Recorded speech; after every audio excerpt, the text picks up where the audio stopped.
Hello mga kapatid, magandang gabi sa inyo. Luzon, Visayas, Mindanao, sa lahat ng mga sa Catholic community nationwide, magandang gabi ho. Salamat sa opportunity na binigyan tayo ng Lord ng pagkakataon upang muli ho tayo magkita sa oras na ito. Alam ko na pagod kayo sa inyong trabaho. Marami tayong challenges na maghapon. Salamat sa Panginoon kasi sinusustain tayo ng Lord. Yun ho yung ating yung ating pag-asa lagi. Dahil napakabuti ng Lord sa ating mga buhay. Dapat natin gawin talaga, magpasalamat, magpuri sa Diyos dahil hindi nakakalimot ang Lord na alalayan ho tayo sa araw-araw.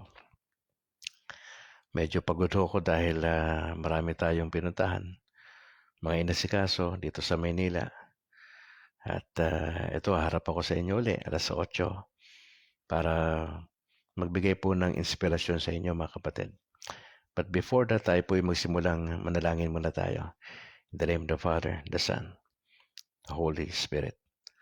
Amen. Lord, it is our prayer that you will give us understanding tonight, that we may enjoy your goodness upon our lives. We would like to thank you for your mercy, for your grace, na siyang nakikita namin araw-araw. Salamat po sa inyong blessing, for the strength, for your protection sa mga nagtatrabaho mga kapatiran. At may your name be lifted up sa aming discussion tonight. At salamat po dahil napakabuti niyong Diyos.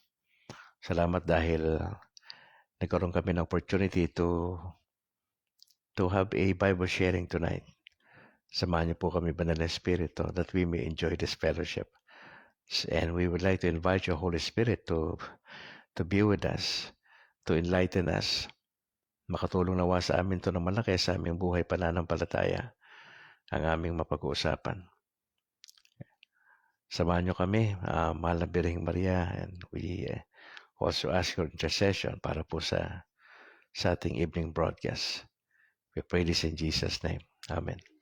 In the name of the Father and the Son, Holy Spirit. Amen. Alas 8:02 ng gabi, mga kapatid, salamat once again, Luzon, Visayas, Mindanao, sa lahat ng mga Catholic friends nationwide. God bless.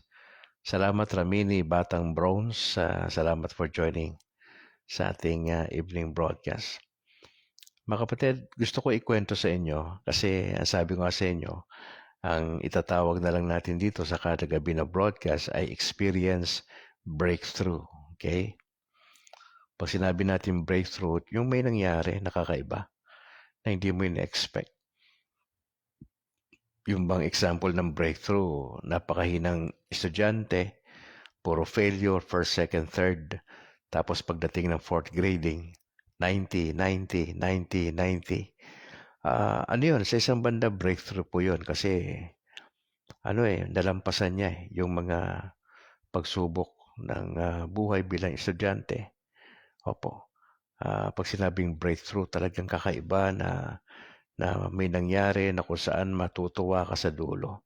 Opo, siyempre lahat ng breakthrough na rin ay galing po yan sa Panginoon Diyos kasi siya nagbigay ng talino, gabay, ng blessing, kalakasan sa atin. Kaya pwede nating ma-experience yung breakthrough. Kaya experience breakthrough.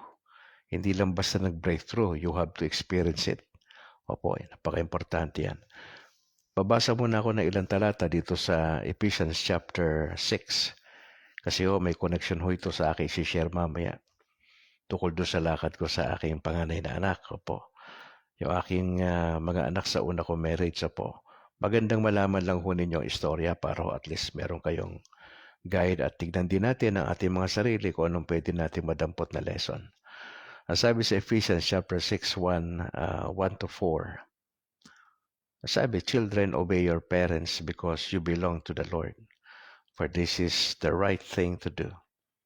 Honor your father and mother. This is first commandment with a promise. If you honor your father and mother, things will go well for you and you will have long life on the earth. Now verse 4, fathers, do not provoke your children to anger by the way you treat them. Rather, bring them up with the discipline and instruction that comes from the Lord. So dito sa passage na ito, makita mo rito yung relasyon ng magulang. Inuna muna ni Pablo yung mga anak, children, ano yung kanilang responsibility sa kanilang parents at yung mga tatay dito in particular, binanggit anong klaseng trato ng tatay sa mga anak. Unahin natin yung verse 1. Pag sinabing children, ito po yung under pa ho to ng custody ng pamilya. Children, mga 17 po yan pababa. Yan po yung children. Masasabi pa nating children yan kasi wala pang capacity buhay ng sarili, estudyante pa yan, etc. Di ba? Ang pinapagawa sa mga bata na may takot sa Panginoon Diyos, sa mga Katoliko, ilagay na natin sa konteksto natin itong mga Katoliko. O kayo mga bata pa, sabi ng Biblia sa atin, obey your parents. Sabi dyan, you have to obey your parents. Walang reklamo. Walang tanong. You have to obey your parents. Of course, susundin mo kapag sakto naman yung pinagagawa sa'yo. Pero kung pinapagawa ka ng di maganda at labag sa salita ng Diyos, doon ka lang siguro po pwedeng pumalag. Okay? You obey your parents. Why? Because you belong to the Lord. Pagka ikaw ay Katoliko, nasa community ka, pare-pares tayong nabinyagan dito, na-confirm tayo ng bishop, meron tayong apostolate sa simbahan. So, importante sa pamilya, nagkakaintindihan po yan, especially sa tahanan. Ang isang malusog na tahanan ay merong ganito. Malinaw yung responsibility ng mga bata sa kanilang parents. Now, if you are children, estudyante ka pa, pinag-aaral ka ng parents mo, o meron kang guardian, you have to obey your parents or your guardian because you belong to the Lord. Pangalawang reason, because this is right to do. Sabi ko nga sa mga anak ko, wala kayong magagawa sa panahon na ito kundi sumunod sa gusto namin. Kung ito yung direksyon natin sa ating pananampalataya, you have to follow or else magkakaproblema ka. Yung obedience, importante yan sa bilang estudyante, nagtatrabaho, may amo, di ba? So, pagdating sa batas trapiko, importante yung pagsunod. Kasi pag walang pagsunod, magulo po tayo. Opo. This is the right thing to do. Now, hindi lang mag-obey ang mga children sa parents, kundi i-honor din, sabi dyan. Honor your father and mother. Paano to gagawin, yung pag-honor sa father and mother? Example, kapag birthday ng parents mo, ano mo sila, i-treat mo sila kung may opportunity ka na, may trabaho ka na, di ba? Alalahanin mo yung birthday ng parents mo, anniversary ng wedding nila. Pag birthday ng parents mo, importante yon, mga kapatid. You honor your father and mother. Pag magdesisyon ka sa pag-aasawa, isang paraan yan na you are honoring your parents kasi sinasabi mo sa parents mo yung plano mo. Hindi ka gagawa basta ng plano tapos pa-approve mo sa parents mo. Hindi po.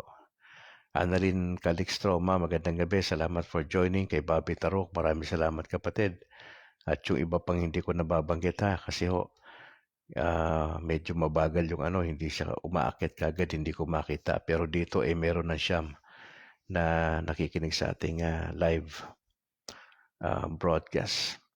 Honor your father and mother. Ito hindi lang tatay, hindi lang nanay. Parehas po ito.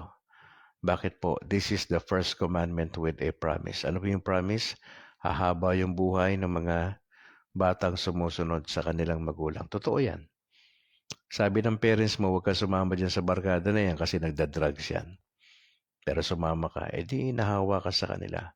Sabi ng parents mo, huwag ka sumama sa yan kasi yan, mga may fraternity yan. Hindi ka nakinig, nakapagrambulan, nakasama ka, nagkaroon ka ng problema. Sabi, alam kasi ng parents yung best.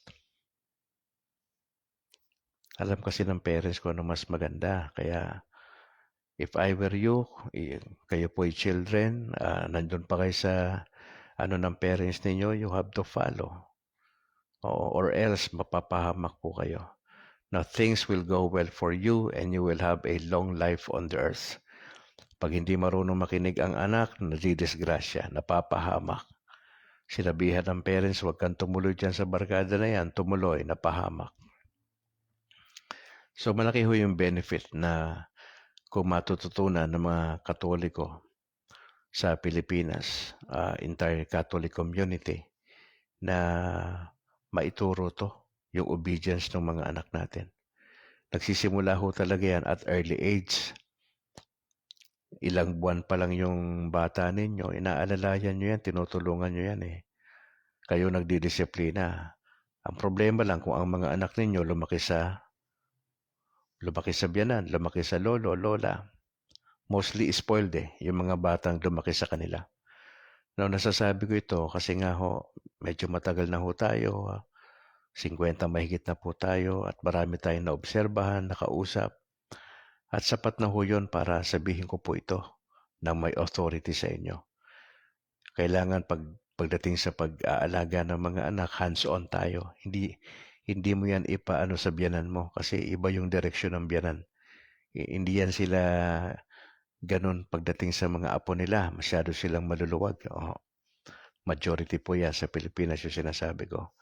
Ngayon, sa mga tatay, binanggit dito, mapapansin mo, walang binanggit dito sa mga nanay. Kundi yung relasyon dito, inuna yung mga children, they have to obey the parents and to honor the parents. Pero dito, mga tatay lang pinuntiryan ni Pablo. Ba't kaya? Ano sabi sa mga tatay? Fathers, do not provoke your children to anger by the way you treat them. Tatay, ang ating responsibility sa ating mga anak, palakihin natin sila ng maayos. Ngayon, I understand yung paraan natin ng pagdidisiplina, ng pagpapalaki sa mga anak natin, nakuha natin yan doon sa parents natin. Tama? Paano mo tinatrato yung anak mo ngayon? Kasi tinrato ka ng tatay mo na ganon. Walang iba yan. Yung pattern na ginawa mo sa anak mo ngayon, yan yung pattern na nakita mo sa parents mo. Tama? Tama. Kaya po kung hindi tayo magiging maingat, paano natin tinatrato yung mga anak natin, magkakaproblema po tayo, mga kapatid. Sabi diyan, do not provoke your children to anger. Hindi tayo yung magsisimula para magalit po sila. Now, kailan nagagalit yung mga anak natin sa atin? Okay? Halimbawa, kung teenager na yan sila, di ba? Nagkakakrush na yan eh. Tapos, senior high na. Pagdating doon sa college na. Pagdating sa kurso, makinig po kayo ha. Huwag niyong ipilit yung kurso na hindi niyo natapos sa anak niyo. Mali po yun. Bakit mali? Kasi kung ikaw frustrated ka, halimbawa frustrated ako mass comm student eh. College dropout ako eh. College dropout ko eh. Pwede ko bang pakuha sa anak ko yun? Kunin mo to, mag-mass comm ka. Paano magmamass comm kung wala naman siyang hilig magsulat? Kung wala naman siyang boses na kasing tulad ng boses ni Brad Calix. Kasi mass comm yan, hindi ka lang marunong sumulat. Nag-broadcast ka, dapat ang boses mo, maayos yung boses mo, yung diction mo, yung pronunciation mo, importante yan. Doon mo makikita kung linya mo nga talaga yan. Kung di naman linya ng ko yun, ba't ko pipilit? Tsaka hindi ko yan kailanman naging ugali. Sa aking first marriage at sa aking second marriage na ipinakuha ko sa anak ko yung kurso na hindi ko natapos. Mali po yun. Magkakaproblema ka dyan kasi pag pinilit mo, susunod dyan sila. Pero bakit palit ng kurso? Kasalanan mo eh. Hindi kasalanan ng anak mo yan. Kasalanan mo yan. Kasi pinilit mo ang kurso na hindi nila gusto. Magtataka ka pa bakit palit ng kurso yung anak mo. Hindi ka lang nila hindi lang tayo masabihan ng diretso eh. Pinipilit mo yung kurso eh. Hindi ko naman gusto yan eh. Nahirapan ako dyan eh. Papakuha mo sa akin engineering, mahina ako sa math. O, di ba? O. So, ang parents, medyo ilagay nyo sa lugar. Huwag nyong idiktahan yung anak nyo. Hayaan nyo silang mag-decide kung ano yung kurso nila. Kaya nga doon papasok, alalay. Doon pala sa senior high yan eh. 'Di ba kami nag-usap na kami nung mga anak ko, "Anong plano niyo? Anong strand niyo?" Ayan, "Oh, sigurado ka ba diyan? Alam mo ba pagka natapos mo 'yan, ito yung posibleng trabaho mo." 'Pag ang parents walang ganyang guidance, wala kayong asahan sa anak niyo. Papariwara yan, maniwala kayo sa'kin. 'Pag walang proper guidance yung mga parents, walang pakialam, hindi kinakausap yung mga anak, may problema tayo diyan. Pangalawa sa love life, kaya nagagalit yung anak sa atin kasi pagdating sa issue ng puso, masyado tayo nakikialam. May I suggest, huwag tayo masyado makialam diyan. Okay? Lalo na kung college na yung anak nyo, may trabaho na yung anak nyo, nandyan sa inyo, di ba? Kung sino yung gusto niyang mahalin, sa kanya yon. Ang gagawin mo lang bilang parents, "Oh anak, katulad mo ba ng pananampalataya yan?" Okay. Pag hindi, okay, may problema tayo dyan ha, hindi pala Katoliko yan. Dapat ganun ka, meron kang guidelines. "Oh anak, ganito ha, pag hindi yan Katoliko, may problema ka dyan. Kasi pananampalataya yan, napaka-importante yan." Ngayon, kung ang parents walang ganyang guidelines, anong asa mo sa anak mo magkakaroon ng guidelines? Again, mabigat yung parenting. Hindi yan basta-basta. Oo, yung parenting, hindi ho yan basta-basta. Again, dapat hands-on tayo. Germaline Honasan Balahadya, magandang gabi ho. Salamat for joining, mga kapatid. Pangatlo, nagagalit yung mga anak natin sa atin dahil tayo ang namimili ng kaibigan nila. Huwag niyo pong gawin yan. Hindi niyo trabaho na maghanap ng kaibigan. Ang naghahanap yung mga anak niyo. I-guide lang natin sila, "Anak, ito, mag-ingat ka sa ganitong kaibigan ha. O ito, ganito ha. Huwag kang sumama sa ganito ha. Yung mga nagda-drugs, yung mga ganito. May mga mahilig magpatato, di ba? May mga ganun eh. Kasi hindi yan ini-encourage ng Bible, mga kapatid ha. Hindi ini-encourage ng Bible yan. Yung pagtatato, ibang topic yan. Pag-usapan din natin yan. Medyo malalim-lalim na issue yan. Kasi marami nagpapatato eh. May nakita ko, mga katekista pa, may mga tato eh. Katekista ka, may mga tato ka, parang questionable yan kasi anong example mo sa community kung marami kang tato?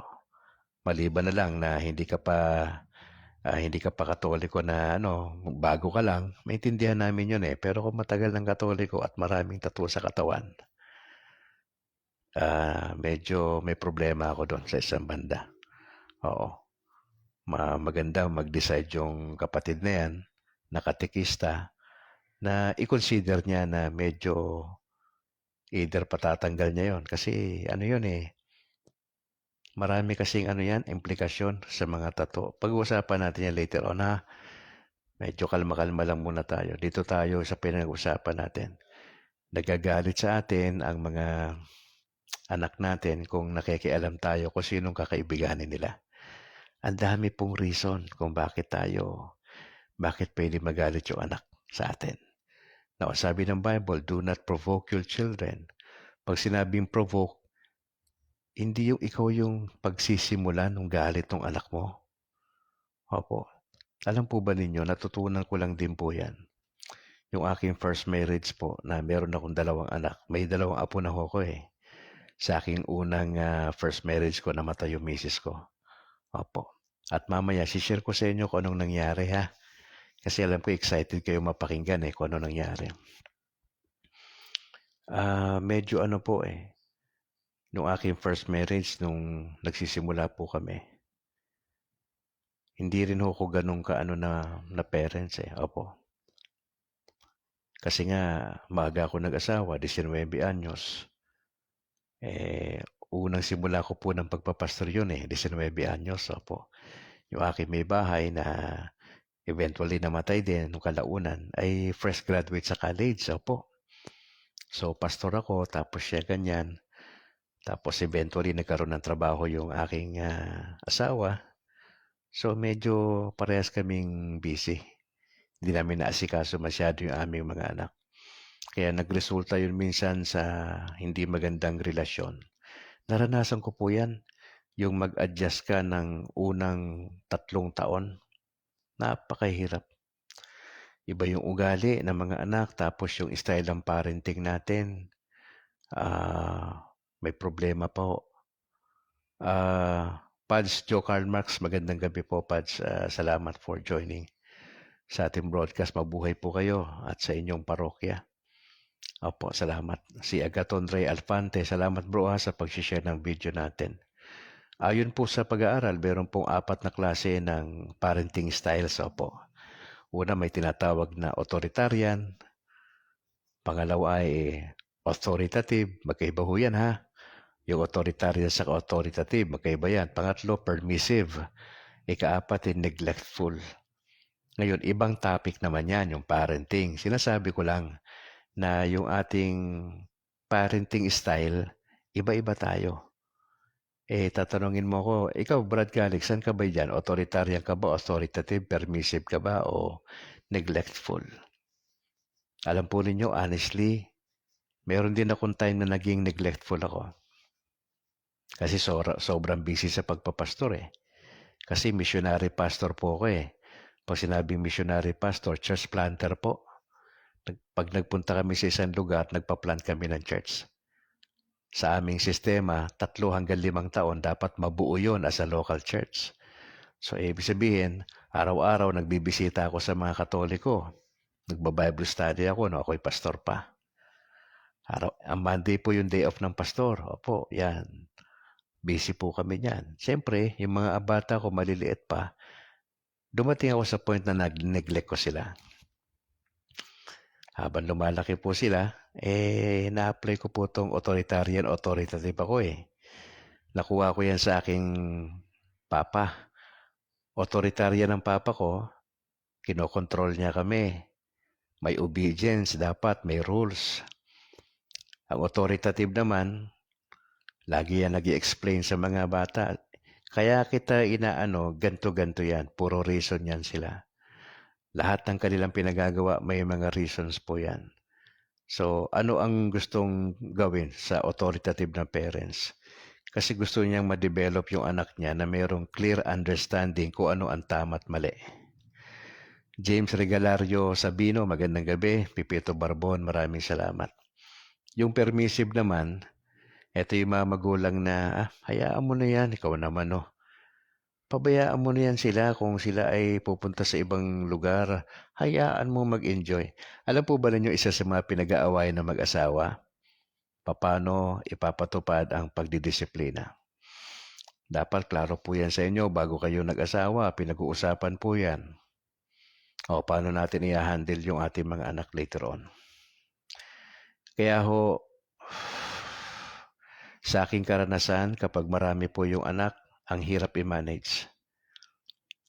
Kami po ay 7. Ako yung panganay. Ang hirap i-manage ng parents ko. Ang tatay ko ay driver, ang nanay ko ay teacher. Alam niyo naman, pagka teacher, yung trabaho sa school, dinadala sa bahay. Walang panahon sa mga anak. Opo. Naranasan ko po yan. Kaya ho, nung ako naman nagkapamilya, may tendency po ako na mapabayaan yung aking mga anak. Kasi nga ho, pastor ako. Busy ako. Pag napagod na ako galing sa visitation sa hapon, gabi na ako umuwi. Gusto ko na mahiga na ako, hindi ko na nakakausap yung mga anak ko. Pero natuto lang din po ako. May mga tao na umalalay sa akin, nagpapayo sa akin. Sabi sa akin, Pastor, wag ganyan. Yung mga nagpapayo sa akin, mga matatanda na pastor yan. Mga nagme-mentor sa akin, pinapaalalahanan ako. O Pastor, baka masyado kang busy sa Bible study ha? Nanineglect mo yung mga anak mo. O Pastor, baka naman, etong misis mo, hindi mo na i-date yan. Ayan. Natutunan ko po yon at gusto ko itong i-share sa inyo kasi po, napaka-importante po itong relationship, no? Ano po ba itong relationship? Sabi po ng dictionary, ito pong relationship na ito ay the way in which 2 or more concepts, objects, or people are connected or the state of being connected. Sa madaling salita, pag sinabi mong relationship, pinag-uusapan dyan yung connection. Nakakonek ka ba sa anak mo? Meron bang relation? Meron bang association? Meron bang link? Di ba? Alam naman natin yan pag sinabing link. Importante ito, nakakonek ba tayo sa anak natin? Alam po ninyo, sa totoo lang, napakahirap. Lalo na kung lumaki ka sa parents na umaga pa lang nag-aaway yung parents mo, di ba? Nagmumura yung mga parents mo, di ba? Ang hirap yun eh. Nang lumalaki ka, na-absorb mo yun eh. Bago kayo pumasok sa school, nag-aaway muna yung papa nyo, saka yung mama nyo. May ganong kwento eh. Kaya minsan, pag malaki na tayo naman yung nagkapamilya, kinokopya lang natin yung ating naranasan. Kasi dala natin bagahe yun eh. Opo. Kaya medyo mabigat po yung ganun sitwasyon.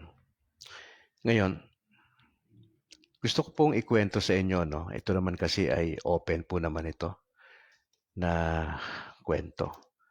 Ang aking pinakalayunin kaya ako nasa Maynila ay para kausapin yung panganay kong pastor. Opo.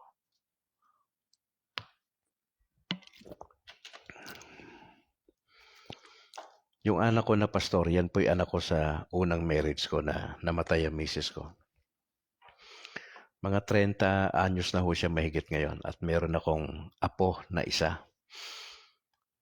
Sa kanya, dalawa yan sila. So, dalawa yung apo ko. Yung panganay ko na ito, na si Jaire Paul Nuki. Yung mama niya, Nuki Calixtro.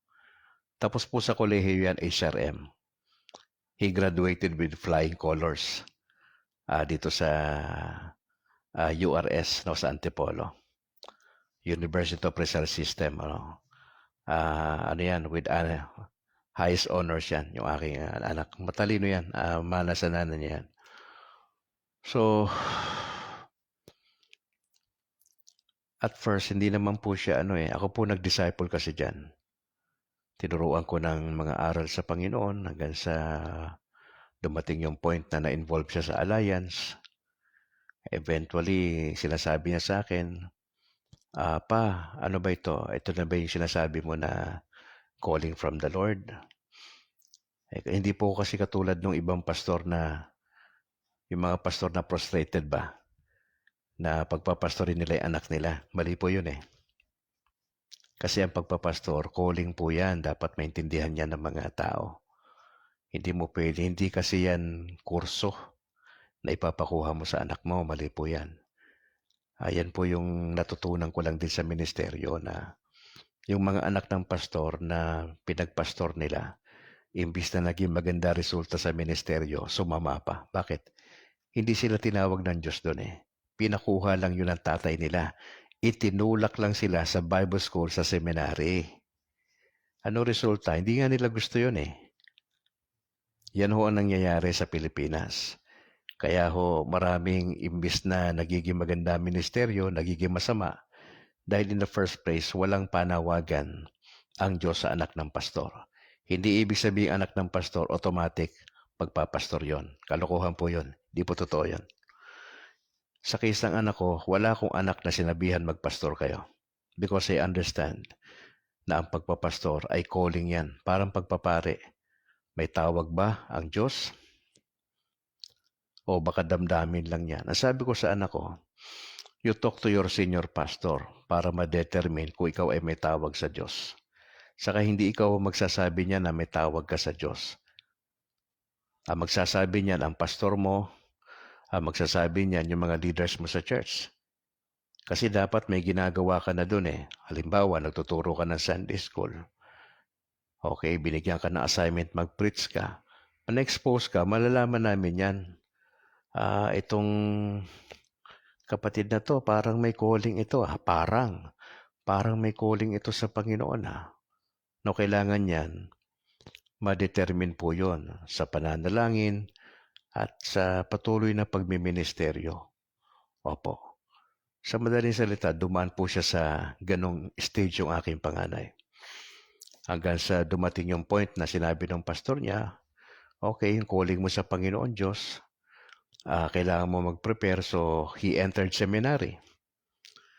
Diyan po sa AGS, Alliance Graduate School. Kasi nga, tapos ng kolehiyo at with flying colors itong anak ko, URS yan eh. Oo, product ng URS yan sa Antipolo eh. So, sa madaling salita, doon nagsimula yung kanyang paglilingkod sa Panginoon. At nakasakasama ko yan sa gawain ng Panginoon Diyos yung mga anak ko. Ako po ay missionary pastor. Opo. Kung saan may pagsisimula na gawain, nandun po ko at pinagsusumikapan na mapasimulan po yung gawain ng Panginoon Diyos. Kaya yun basically ang naging ministry ko. Magsisimula ng gawain, magtitrain ng magpapastor doon. Pag na-train na, alis naman ako. Magsimula naman ako ng ministry. Yun po yung aking naging ministeryo bilang manggagawa ho. Pastor Lowell Albulario, magandang gabi. Salamat for joining kay Buddy Boy Calixtro. Utol, magandang gabi ha. Ganon din kay Alan Olano Galinato Salada. Now, gusto ko sabihin to kasi nga, yung nangyari ho sa akin na ako'y 30 mahigit na taon na naglingkod sa Panginoon Diyos at nagkaroon ng public declaration ng aking birthday last year, December 3, na sinabi ko na ako ay naniyayakap ko yung pagiging Katoliko. Opo. So, nung marinig po nung panganay ko yon, talaga hindi niya nagustuhan yon. Kasi wala naman kami usapan na magkakatoliko ko Walang ganong usapan. Walang ganong usapan. Although, napapakinggan niya na sa broadcast ko kasi nagsimula ako mag-broadcast dito sa FB. October 20, year 2020. So, 4 na taon na ito mahigit. Opo. Although naririnig niya na noong mga latter part ng last year, mga October, November, December, naririnig niya na may may twist na. Nag-share na ako ng parang sa Catholic thing. Oo. Paunti-unti na ako nag-share. Oo. Hanggang finally, syempre, ang hirap na magkaiba yung turo Opo, sa totoo lang, mahirap paghaluin. So dumating lang ako sa point, I have to be honest. Actually, yung public declaration na yon ay para yun talaga para sa mga listeners ng Kainos Life. Opo, bago naging kabarad yan, Kainos Life yan. Oo. Kaya sabi ko, I have to tell the truth, to be honest with my audience. So yun lang yung purpose. Pero hindi ko alam na kinabukasan, December 4, after nung big event na yon na ginawa ko, it exploded. Kumalat po yung video, nakarating kung saan-saan. Hindi lang sa bansa natin, kundi sa labas ng bansa ay nakalabas po yung ating video. At nung marinig yun, nang makita ng anak ko yung full video, talaga pong nasaktan po talaga siya. At marami siyang mga tanong sa kanyang mga sarili. Hindi lang siya, kundi yung aking anak din na isa pa. Kasi 2 yung anak ko sa first marriage na namatay yung may bahay ko So, medyo, yun, naging issue po talaga yon. Yung saan ako galing na Bible school, marami nagtanong, tumawag, ikaw ba talaga to? Ganto. So, wala naman po akong tinago ron. Siya sinabi ko, ako po yun. Ako po. So, sa madaling salita, medyo yung relasyon namin nung mga anak ko nagkaroon ng problema. Nung event na yon. Magsimula ng December 3, anong petsa ngayon? January 23. So hanggang mga second week ng January, hindi kami masyadong wala masyadong usapan after mangyari yon. So, siyempre, bilang tatay, meron akong responsibility sa mga anak ko Kailangan ko magpaliwanag. Pwede naman sana na video call kasi Bacolod ako, Maynila siya eh. So, ang nangyari po kasi, kaya ako nandito sa Maynila, yung aking mentor ay siya po yung gumawa ng paraan para ho makababa ako rito sa Maynila. Wala po akong capacity na ano eh, bumaba sa Maynila kasi wala naman po akong support, wala akong ano. Wala po. Plus the fact na may sakit yung aking may bahay. Wala akong capacity na bumiyahe. Wala akong gagastusin eh. It so happen lang ay itong aking mentor na kinausap siya ng Panginoon Diyos at ah, sabi niya, sige, akong bahala dyan sa pamasahe mo. Gawin mo lang yung nasa isip mo na dapat gawin sa anak mo. So yun no, siyempre, ako bilang tatay, nasaktan yung anak ko eh. Aaminin ko yun. Hindi ko yun itatatwa sa inyo. At excited ako sa pag-meet namin. Oh. So, dumating ako rito sa Maynila ng 21 ng hapon. So, kinabukasan, nag-meet kami ng aking pastor na anak sa isang mall dito sa malapit lang din sa Cainta. Tapos kasama yung isa pang anak ko na ano. So, nag-usap kami mga kapatid. Kumain muna kami, tapos nag-usap kami. So, naging prangka sila sa akin. May mga series of questions. Ano ba talaga? Ano ba talaga? So, sa madaling salita, ipinaliwanag ko lang. Ano ba talaga pinaka nangyari? So, pinaliwanag ko lang ng detalyado. Pinaliwanag ko lang. So, mga 2 oras din kami nag-usap. 2 oras. Tapos finally, sabi nung anak ko sa akin, medyo ano kasi pa eh, ang bigat kasi nung nangyari, sabi niya. Kasi kilala ka dito sa church namin, nag-preach ka rito eh. Tapos sa community ng Alliance, kilala ka eh. Tapos biglang may ganon. Siyempre, sabi nung anak ko na ano ako eh, naipit ako eh. Kasi paano ko ipapaliwanag eh. Kasi na-expect nga nila, akala nila mag-a-alliance ka na eh. Yung mga ganun bang tipo? Opo, medyo sinalo ko po lahat yon yung mga ganun sinasabi nung anak ko. Kasi etong panganay ko na to, mukhang mana nga sa akin ito eh. Kasi nasasabi niya ilaman ng puso niya. Oo. May respeto. Okay. Nasasabi niya. So, tinanggap ko lang ho lahat yun. Tapos sabi nung isa kong anak eh, sa totoo lang, Papa, yun nung nakita kitang nagbo-broadcast ka at nag-sign of the cross ka, ang sabi sa akin nung pangalawang anak ko, tumayo yung balahibo ko, sabi niya. Hindi ako kumibo. Okay. Marami silang sinabi, etc. Nakinig lang ako, minabsorb ko lang yung mga sinasabi nila. Tapos yung tapos na sila, pinaliwanag ko isa-isa. Ano yung pinaka-reason bakit I have to do that? Okay. Isa-isa ko yun. Sa madaling salita mga kapatid, nagsimula ng medyo pangit yung usapan namin kasi nga negative eh. Imagine niyo kumakain kayo tapos may nag-uusap kayo ng gano'n, di ba? Imagine niyo, hindi kami natutuloy kumain kasi nga may mga boses na may mga gestures na may emphasis eh, di ba? O yun. Hindi ka kumakain ng maayos. Po, siyempre, sa tulong ng Panginoon Diyos, kasi pinagdasal naman natin yan, di ba?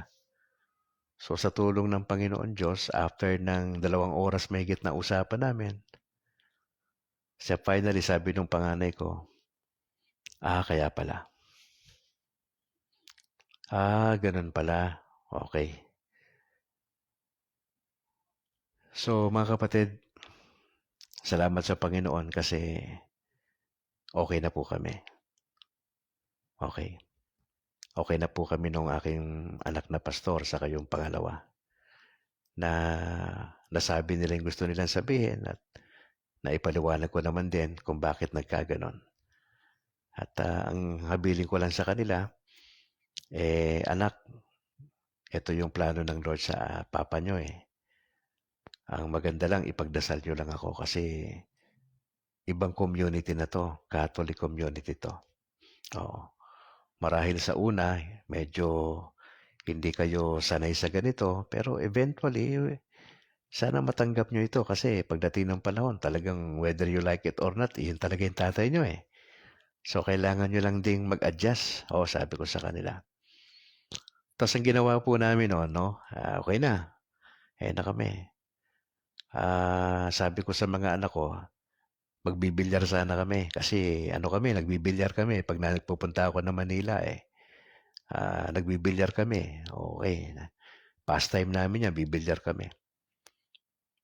Pag-akyat namin do'n sa ano, puno yung bilyaran. Sabi ko na lang sa mga anak ko, "Tara ganito na lang gawin natin, tutal, tagal natin hindi nagawa 'to, eh." Oo, "Tara bump car tayo." Ayun, nag-bump car kami. Would you imagine a 54-year-old na guy like me magba-bump car? Tas yung anak ko na panganay ang laki ho nun, tingnan mo yung katawan ko times 2. Okey, yung panganay ko times 2 yung laki sa'kin, imaginin mo. Tapos yung aking pangalawa, matangkad yun, mga 5'7", 5'8" yun, eh. Medyo well-built yung katawan nun, tas kasama niya yung misis niya. 4 po yung ano namin, inarkilahan po namin na bump car. Na-experience po namin maging bata uli. So, nagba-bump car kami ng ilang minuto, masayang-masaya kami. And then pagkatapos po nun, pagbaba namin nagpa-picture po kami. Ito lang yung ano, ito lang yung sa akin bilang tatay. So, inamin ko yung pagkakamali ko sa mga anak ko. Kasi tulad nung sinabi ng mentor ko sa akin, sabi niya sa akin, masira ka na sa lahat, wag lang sa pamilya mo. Kasi kung sakasakali na sa dulo, sino bang tatanggap sa'yo kundi pamilya mo? So, matindi ho yung dating sa akin nun, eh. Napakaikli lang ho yun na parang ano, tas sabi ng mentor ko sa akin, masira ka na sa lahat, wag lang sa pamilya mo kasi sila kasi yung tutulong sa'yo sa dulo. So, pagkatapos namin magpa-picture, okay. So, I just embrace my kids. Hindi kasi ako gano'n na tatay, eh. May ano ako, hindi ako gano'n ka-showy. Hindi po ako showy na tatay, eh. Pinapakita ko yung care ko sa kanila sa ibang bagay, hindi po yung sa pag-gano'n-gano'n. Parang bilang na sa daliri ko yung may hug na gano'n, eh. Oo. Yung moment lang ho na yun kasi nga meaningful sa akin kasi nakababa ako ng Maynila. Natigil po yun nung pandemya, eh. Biruin mo, after 4 years, saka ako nakabalik ng Maynila. Yearly kasi pumapunta ako ng Manila twice a year. Bumabiyahe ako. Regular po yan. Regular po yan, wala pong palya yan. Pero may pandemya, yun nangyari. Maribik, Cabato Largo, ate, magandang gabi. Kay Nathan Rose Iligan, salamat for joining. Kay John Paul Ruby, maraming salamat. So, bago ko umalis, so niyakap ko yung panganay ko. Nakakatawa nga kasi ang laki nung panganay ko, malaki sa akin, eh. Nung niyakap ko siya, hindi ko nayakap ng buo kasi nga malaki yung katawan, eh. So, kalahati lang. So, anong gusto kong i-convey doon? Tatay ako, 'di ba? Nagkamali ako, umamin ako ng mali ko at napag-usapan namin at parang para bang magkaibigan nagkatampuhan, 'di ba? Uwi kayo na masaya kayo. So, niyakap ko yung panganay ko, niyakap ko. Although hindi ko niyakap kasi laki, alam mo 'yon, laki. Pag nakita mo 'yon, maintindihan mo yung sinasabi ko pag nakita mo yung anak kong panganay, okay. Tapos yung pangalawa, niyakap ko rin. Sabi ko, "Anak, salamat sa pagkakataon binigay niyo sa akin. Salamat nakinig kayo sa paliwanag." Sabi ko lang sa kanila, magdire-diretso lang tayo sa Panginoon na pinaglilingkuran natin. I-save natin 'tong relationship natin. Kung anong mangyari, huwag niyong kalimutan, tayo pa rin. Ako yung tatay niyo, kayo yung mga anak ko. Pagkatapos nun, tumalikod ako. Kasi hindi naman ako pwedeng magtagal na kausap sila kasi may pupuntahan pa ako sa Cainta, yung parents ko eh. Oo. So pagtalikod ko, pagbaba ko ng Santa Lucia, umiyak ako. Kasi na-realize ko, dahil ba may problema, hindi na ayusin. At nagpapasalamat ako sa Panginoon at doon sa mentor ko na siya po yung gumastos nung kailangan ko rito sa Maynila, pamasahe ko. So he's willing to pay the price na yung pamilya ko na maging maayos. At yung ginawa ng Panginoon Diyos, talagang nagpapasalamat ako kasi nakausap kami nung anak ko eh. Big deal kasi ito sa anak ko na panganay, yung nangyari nung December 3. Hindi niya matanggap yan. At yung mga broadcast ko na naririnig niya, hindi niya yan. Ayaw niya yan lahat. Pero naniniwala ko, after nung nangyari kahapon na usapan namin, na unti-unti niya itong matatanggap. At yun yung gusto ko ikwento sa inyo mga kapatid, na yung bunga ng dasal natin, may nangyari po. So, natapos po yung usapan namin na masaya kami and relax na ho kami at actually, pinag-pray pa nga ako nung anak kong pastor na pinag-pray niya ako sa aking bagong journey na to eh, sa ministry sa mga Katoliko. Opo. At yun po, yung gusto kong i-share sa inyo ngayon na nangyari po na mga bagay-bagay. Hindi po ito kailangang itago sa inyo. At least alam po ninyo na si Brad Calix ay open. Open ako sa mga gantong issue. At syempre, sa mga kaibigan kong pastor na yung iba rito nandito ngayon na nakikinig sa broadcast natin, I think I owe them an explanation, maski konti. Opo. Kaya sabi ko sa kanila, magkakapi-kapi tayo. Lagyan natin ng kung magkaroon ako ng tiyempo na makapag-usap-usap din, maski papano. John Francis Donal Bonghilino, magandang gabi po. Salamat. John Paul Ruby, maraming salamat for joining sa ating broadcast. So, yun po mga kapatid, yung gusto kong i-share sa gabing ito at pasensya na po kayo medyo pagod po ako dahil maghapon ako nasa labas at may mga inaasikaso. Ipagdasal nyo ho, kasi magpapakasal po kami ni Mrs. by February 15 sa Simbahang Katoliko. Yun po kasi yung yung dapat naming daanan. At ako bilang ito yung apostolate ko sa online. Opo. Maganda po na daanan ko yung tama. Kaya ipagdasal nyo kami Inasikaso ko po kanina yan pinuntahan ko yung records namin. Nandun na sa Our Lady of Lourdes sa Retiro. So pumunta po ako doon, may mga dapat lang kaming ayusin bago i-forward sa akin yung dokumento ng aking baptismal. Opo. Kaya pagdasal niyo po si Brad Calix.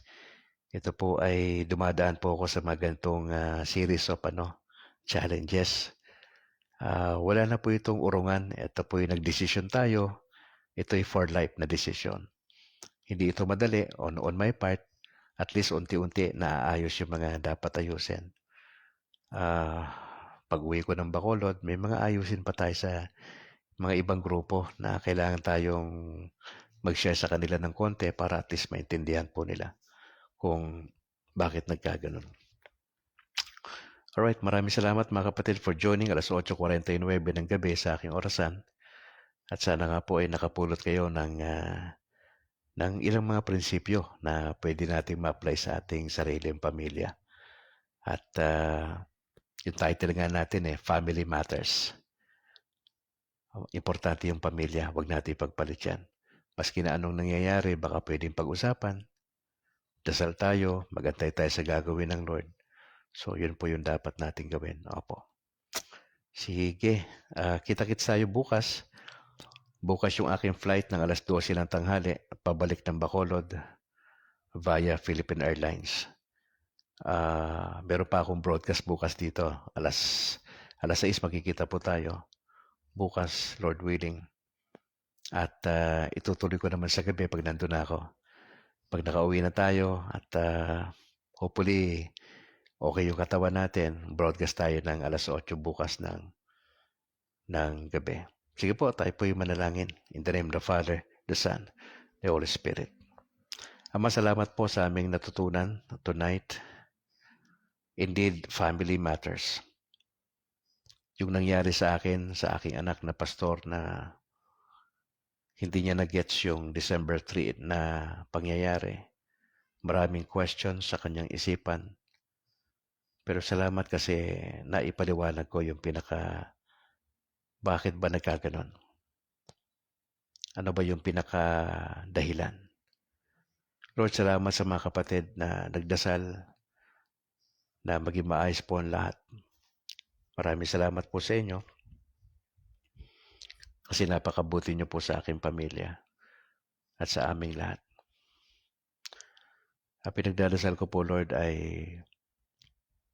kung may mga ganito kaming mga di pagkakaunawaan sa aming mga pamilya and probably some of mga nakikinig dito sa broadcast tonight ay may mga gantong sitwasyon. Ipagdasal po nila yon at meron silang participation na ayusin ang problema kasi pamilya kasi, community. Hindi po pwedeng hindi mag-uusap, hindi po pwedeng babaliwalain yung issue. Kailangan matured enough to face the reality. May problema at ang dapat pag-usapan, anong gagawin sa problema para masolve. Hindi pag-uusapan ang problema para magsisihan. Ang problema pag-uusapan, aayusin ang relasyon. Paano aayusin? Yun po yung dapat pinag-uusapan. Hindi yung mga negative na problema, kundi ano ang dapat ayusin. And it takes humility, it takes the grace of God to fix any problem. Kaya po kami nagdadasal na maging matibay kami sa Catholic community. Marami pang challenges ahead of us this year. And it is my prayer po na patubayan niyo po ang bawat isa sa amin. Ma-enjoy namin ang aming Christian walk na kasama si Jesus sa taon na ito. Sa aming pagtulog po ay i-guide niyo po kami. Lord willing, magigising kami bukas. Magkikita kami ng alas 6 ng umaga hanggang alas 7. At muli po kaming ma-refresh ng inyong salita. Maraming salamat, Banal na Espiritu, for guiding us sa mga principles na nakuha namin mula po sa Ephesians chapter 6 at yung aking testimony na share sa mga kapatid kanina.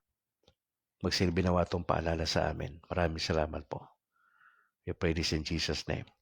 Amen. In the name of the Father, the Son, the Holy Spirit. Amen. Mga kapatid, maraming salamat for joining at bukas, Lord willing, makikita po tayo sa ganap ng alas 6 ng umaga hanggang alas 7. Maraming salamat sa inyong prayers opo, at nandito ako ngayon sa isang guest house sa aking mga kaibigan na mga missionary na ako po ay pinatuloy dito para makapag-broadcast, makapagpahinga tayo rito. Maganda po itong lugar na ito, mga kapatid. So maraming salamat po. At gusto ko i-acknowledge yung aking mentor na si Dr. Hil Balignasay ng World Teach. Siya po yung may kinalaman dito kaya nandito ako sa Maynila. At na-fix na ko yung problema sa pagitan ko at sa pagitan ng aking anak na pastor. Maraming salamat, Dr. Hil Balignasay ng World Teach sa Philippines. Isa po yan sa mga mentors ni Brad Calix. Kaya salamat. Maraming salamat po, Doc, sa inyong ginawa na ito na kayo po ay nagsilbing bridge sa aking anak. Alright, mga kapatid, maraming salamat at salamat sa pag-share ng video natin, mga kapatid. sa inyong labor of love. Bahala na po si Lord sa inyo. Opo, magkita po tayo bukas. Gusto ko lang batiin si Pastor Noe Dora. Hindi kami nag-meet kanina, sayang. Talaga pong, hindi pa siguro panahon para mag-meet kami. Pero time will come, mga kapatid, pag nag-meet kami, asahan nyo, masaya na naman itong usapan namin. So, ipag-pray lang ho ninyo na magkaroon si Bro Noe Dora ng panahon. Kasi ang hirap, mag-meet sana kami kanina sa Cubao. May mga nangyari na hindi namin inaasahan eh. So, hindi kami nakapag-meet kanina. So, ito isang bukas na libro sa inyo. Hindi namin to kailangang itago. Kasi kami yung mga pastor na naging Katoliko at hindi namin ikinakahiya po yung relasyon namin. At mahalaga sa amin magtulungan kami na tulungan ang mga pastor na iba na who are willing na to go back to Catholic Church. So, yun po yung aming ministeryo po para sa kanila. Alright, maraming salamat po sa ngalan po na aking may bahay na si Annalyn Ledesma Calixto at yung aming dalawang anak. Ako naman si Brad Calix. Magandang gabi po sa inyo. Raydan Garcia, bro, maraming salamat. Si Merced Montebon. At sa lahat ng hindi ko nabanggit ang pangalan nyo, paumanhin po sa inyo mga kapatid. At maraming salamat po sa inyong pagmamahal kay Brad Calix, sa aking pamilya, at sa ministeryo ng ating Panginoon. To God be the glory. Ingat po kayo. And bye for now.